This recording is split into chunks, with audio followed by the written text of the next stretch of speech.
All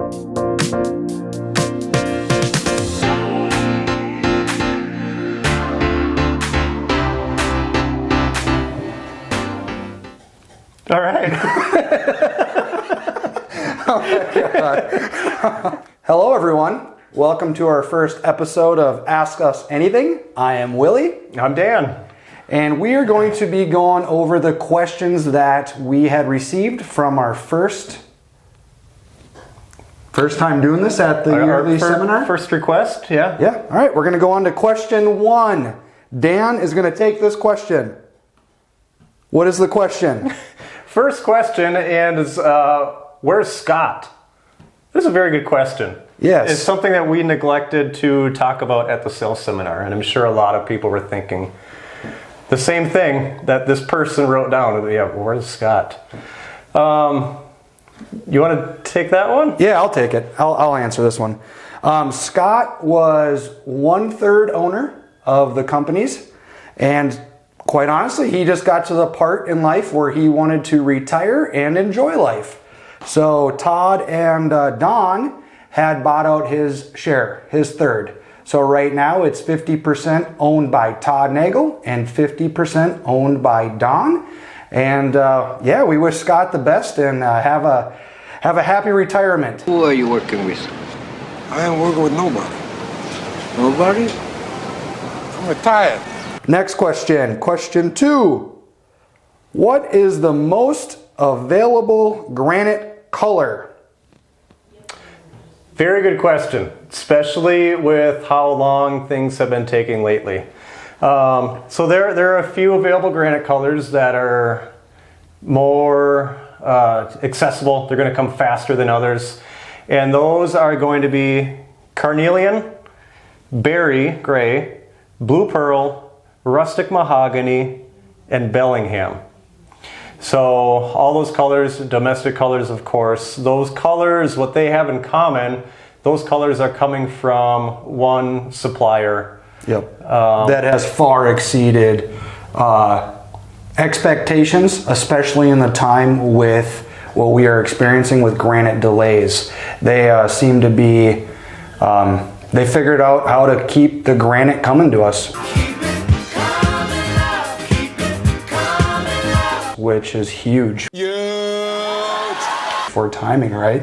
Yeah, they got their stuff together. So carnelian, berry, blue pearl, rustic mahogany, and Bellingham. Average turnaround right now on those is about 5 months from the time that we order it to the time that we get it here at our plant. All other colors overseas and domestic, you're looking 5 to 8, maybe a little longer. But I would say overall, time frames are coming down a little bit, a little more back to normal. Yep. And with those colors too, we have seen the earliest, if everything works out, is 3 months. So 3 to 5 for those colors, and everything else has been right around that 5 to 8. So yeah, definitely try to hone in on carnelian, berry, blue pearl, rustic mahogany, and Bellingham. Did you know you can get those in a hone finish as well? I did not. Actually, I did. If you want to hone in.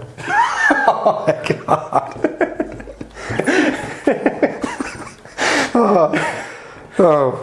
Question number 3. Dad, I love the dad jokes. How can you help me sell more inventory efficiently? Help me help you. So what I'm going to do right now for this question is I'm going to actually explain what to do on your end as an AMC or an account of ours, so that you can look at all the inventory that we have in our possession, whether it's display, whether it's in our yard, or even if it's a hidden gem.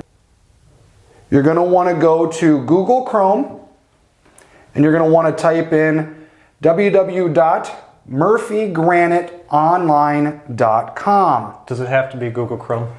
It does not have to be. If you go to like Firefox, which they say is more secure, then you would have to type in that HTTPS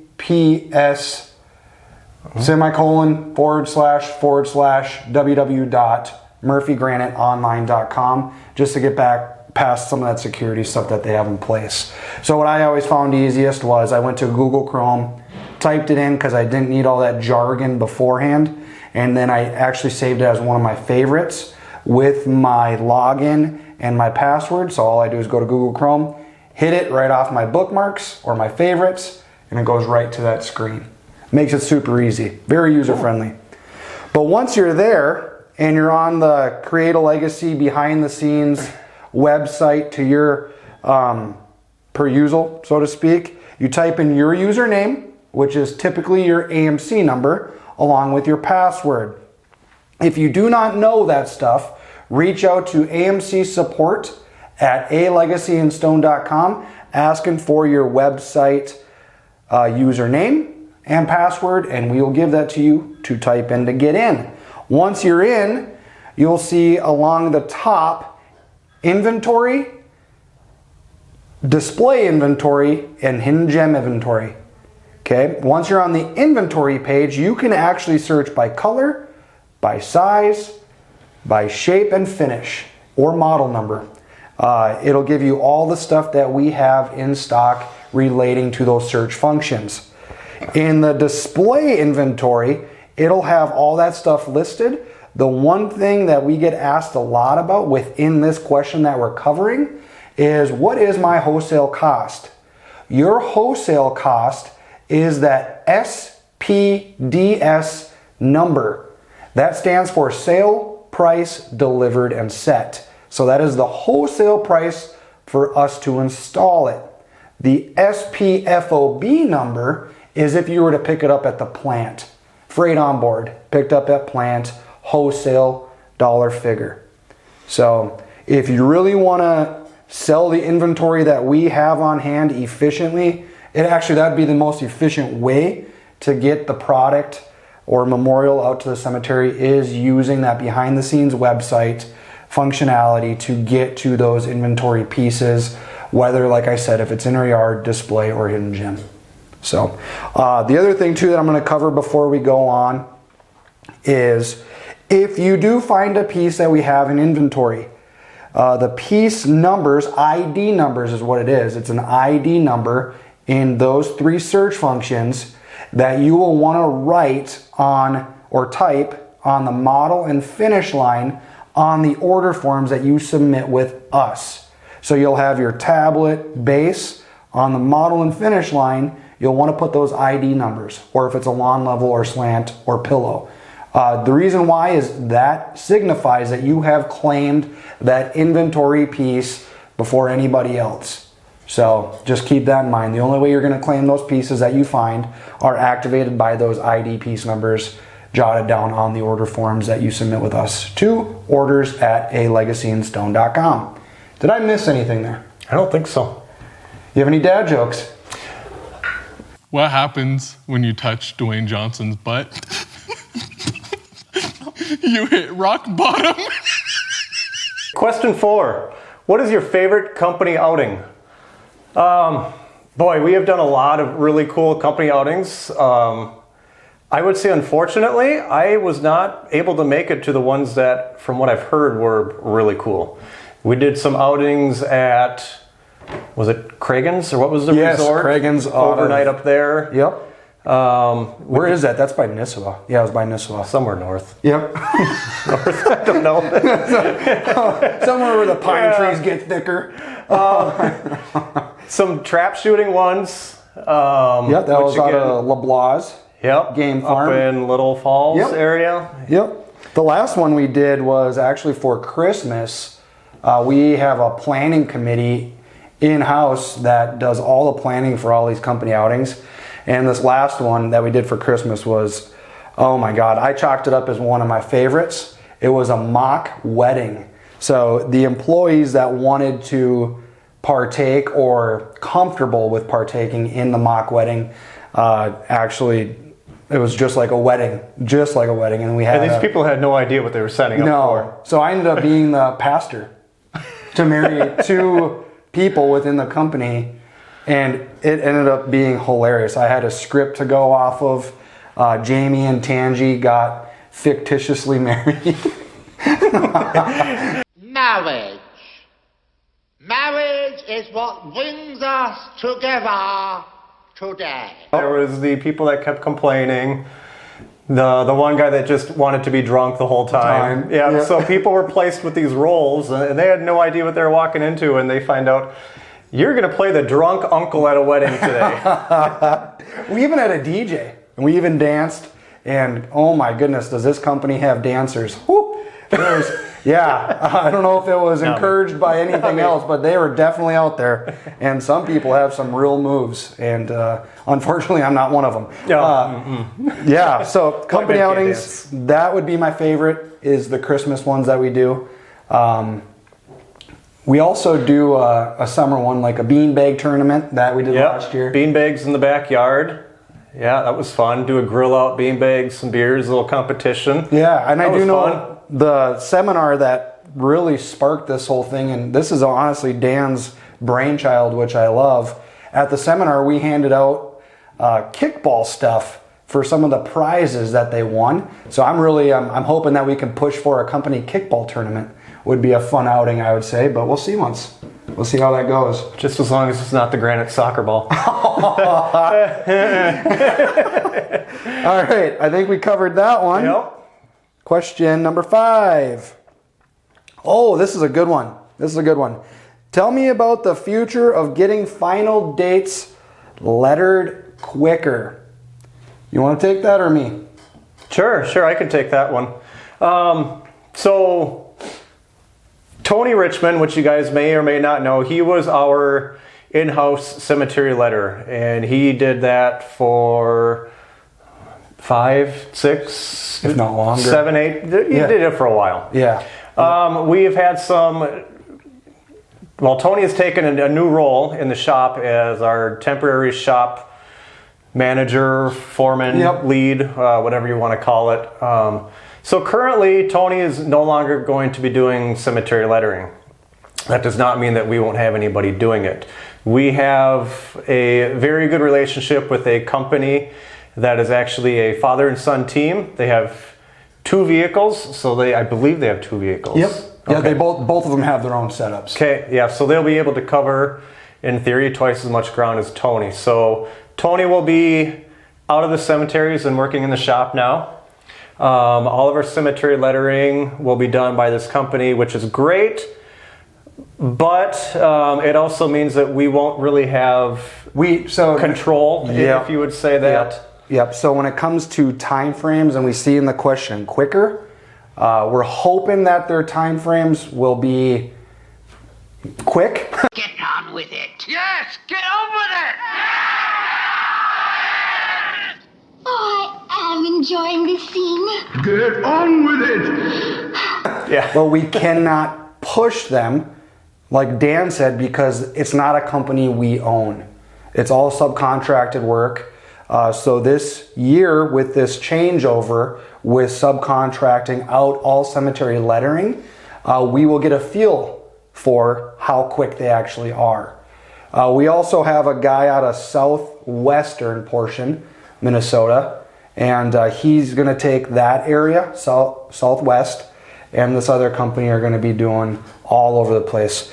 Tony, like Dan said, is going to be in the plant primarily, but he has been advised to get ready if he does need to hop in his lettering truck here and there, but it's not going to be the frequency that he once was doing. Correct. Yeah. So if you do have questions on your cemetery lettering order, when's it going to get done, that type of stuff, please do not reach out to Tony. Direct all of those cemetery lettering questions to Todd. Yes. He would be the one to take those. And Tangi, Todd and Tangi, Yeah. and or AMC support at alegacyinstone.com, and then we will work directly with Todd and Tangi as well. Right. So something that that you guys could do to really help us, and it's going to help the people doing this work more than anything, is give. It doesn't have to be exact where it is in the cemetery, but if you could give us a general location, northeast corner, southwest corner, is it by the statue? Because some of these cemeteries are quite large, and there are some cemetery lettering orders that we don't get any instructions on where to go. correct. So there are a lot of time wasted of just walking the entire cemetery trying to find this stone. So please, please, please give us as much information as you can. Where it's at in the cemetery. Is it an upright stone? Is it a flat stone? Anything we can do to speed up the process. So that would help cemetery lettering get done quicker if Yep. they're not wasting time walking the cemetery. And we trying to actually find do stone. charge differently. We do. Yeah. We charge differently. If there's no directions on there whatsoever, I'm just repeating a lot of this. It causes the cemetery engravers way more time allocation to find said memorial, meaning it's very, very inefficient. So we do have an upcharge for that inefficiency. So yeah, just document general location of where it's at. So it makes obviously us happy, makes our cemetery engravers happy, in turn making your consumer happy and you happy. So win, win, win. All right. Next question. Yeah. When a customer wants a design that may not fit on a stone, is it easiest on your end for us to submit the request with the desired design, or should we send in an A, B, or C prioritized list? This is your question totally. Man. That's a very, very good question. If you know the design is too big, it is still okay to put that on there as long as you understand that it's going to get switched. Or if you have the alternate options, alternate A, B, C. A lot of our designs, talking double process now, we can shrink double process designs a little. We can't shrink them that much. There are times where we can cut out elements of the design to make it smaller. We can shorten up a lake scene to an extent. We can't totally just edit the thing. If a flower is too big, we can take some petals off in that. But having an option, an A, B, and C option for a desired list is very huge. Otherwise, if you just want to put cardinal, you pick. Font, pick a font that fits. A lot of times that is just easiest too, because there are, for double process crosses, over 200. So there's a little bit to choose from. Yeah. So if you just want to put, hummingbird that works, we will do the best to accommodate that. So that was a very good question. Yeah, absolutely. PGC designs can be shrunk or enlarged, not infinite, but a lot. We can shrink them from 5 inches up to 10 inches. And the beginning of this question, or the way you answered it, tell me if I'm wrong, but you guys do see a fair amount of where the design is asked to be altered so much that it's almost to the point where it just has to go back to the artist to be completely redrawn. Right. So that's an accurate statement. Yeah, I mean, I think we're very good at what we do. I hope you guys would agree with that. Yeah. No! No! Yeah. But there's times with requests where it just becomes too much and it would require a new image, custom artwork to be drawn. Perfect. All right. Next one. Explain the reason or reasons to put lettering or an image in a frosted panel. Another very good question, and a question we get a lot. We totally understand, and especially with flat markers, and hopefully there should be some images showing up on your screen here. But with flat markers, it is especially important to put lettering in a frosted panel, or have it with an outline, such as script outline or Roman outline, versus directly in the polish. Number one, because it's going to add contrast to the stone. You're going to be able to read it better, and it will hold up and show up longer just because of dirt getting filled in with the design. So what happens on a flat marker, especially when you have a lettering, it could be any font. Let's just use Roman font. Okay. So if you just use Roman font and you put it right in the polish, it's going to be very hard to see, and it would fill up with dirt, debris, and that lettering is going to blend into the stone. Especially once the highlight wears off too, it would become even more difficult to see on a flat marker. On an upright, it's a little bit different.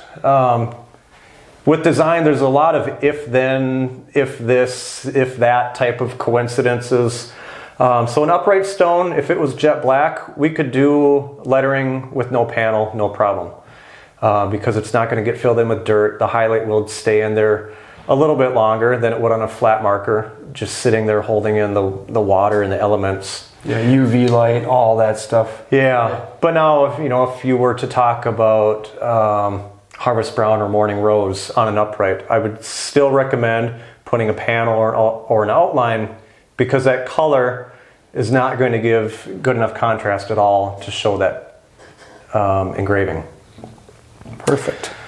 So, and you should be getting these pictures over your screen. yeah, So just take a look. It's just take a something look that at we it. get requested a lot, because people want to see the polish on their stone. Take the panel off of the marker. We get it. But we want to make sure that we are putting out a quality product that's going to stand out there and last for as long as we can make it. Yep. So Exactly. that is all. Nice. All right, so this has been our first episode of Ask Us Anything. I feel like Al Borland right now of Tool Time.